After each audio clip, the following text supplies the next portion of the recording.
Hi, everybody. Randy Dean, email sanity expert here. Hey, if you happen to watch yesterday's video about Gmail and how its folder and filing design is, in my opinion, genius because the labels are folders and the folders are labels. I wanted to give you even more confidence today to put your stuff away. You don't need to leave everything in your inbox because they've made it easy to find your stuff. So if you didn't watch that video and you're curious about what I'm talking about here, go watch that video. I'll put it in the comments below. But I wanted to also show you that you've got robust search tools. So let's go out and let's jump into my Gmail real quick. Let me move myself a little bit out of the way. It's right up here at the top. Now, if you're just doing basic stuff, right at the top, you can search by name or topic or information, put it up there in the search mail, and it's got attachments last 7 days from me. It'll give you a few of your recent searches. But here's the interesting thing. You pop over here to the side and see this little widget right here. This says show search options. Now I want to show you something sort of cool about this. When you click on this, this is the exact same panel you get when you go into your settings and set up filters. Now, I've already done another video a little bit about how you can use filters to help reduce distraction and identify your most important senders and information. But I wanted to show you this because by utilizing this, you can actually get far more specific. You can put in who it was from, who it was to, what was in the subject line. Was there certain words in the email that you know about? It doesn't have certain other words.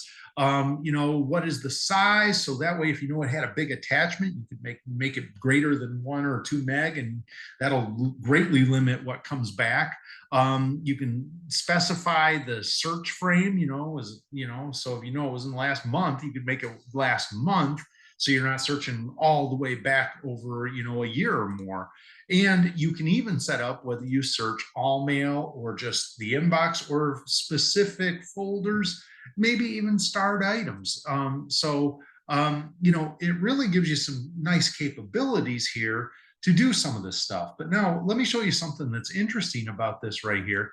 If I come up here and let's do this, and I do Randy at randalldean.com and I hit create filter, now watch what it does. Did you see the background change? These are all emails that basically came from me to me because I have my business account and I got my Gmail account. And here's the interesting thing. Now that I've done this, notice that it's got this rule when it's from Randy at randalldean.com. Look at all the options that you get. Some of these options are pretty cool. You could just automatically archive certain messages. You can mark messages from certain people or senders as read. You can add stars. You can add labels. You can forward it on to somebody else, maybe a second email address of your own if you'd prefer to get it over there. You can set it up for auto deletion. Really helpful if it's a repeating spammer potentially. You can also, this is the one I showed in the video about reducing distraction, always mark it important.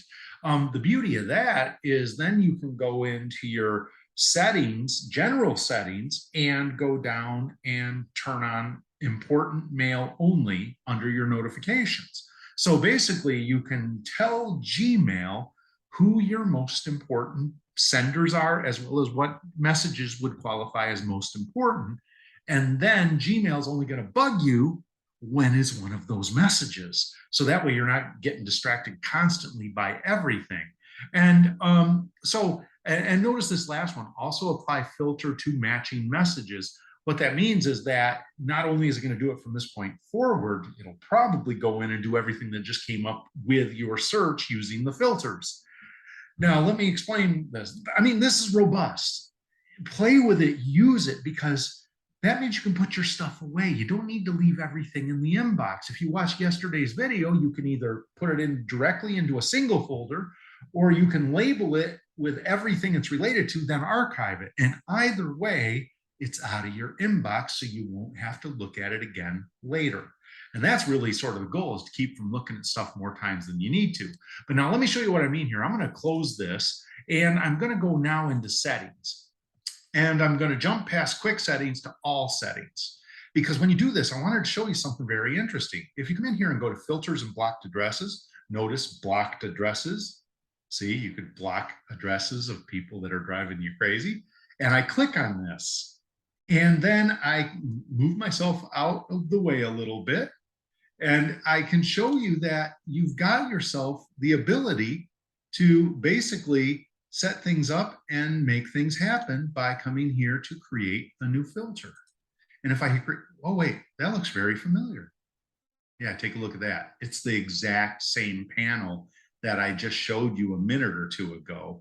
And once again, I can do the same thing. Put in randy@randalldean.com, hit create filter, and let's watch the background. And now I've got my choices. You can do it either way.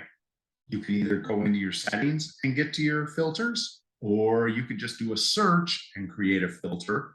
And either way, you can either find stuff that you're looking for or set up effectively rules that will do certain activities for you automatically.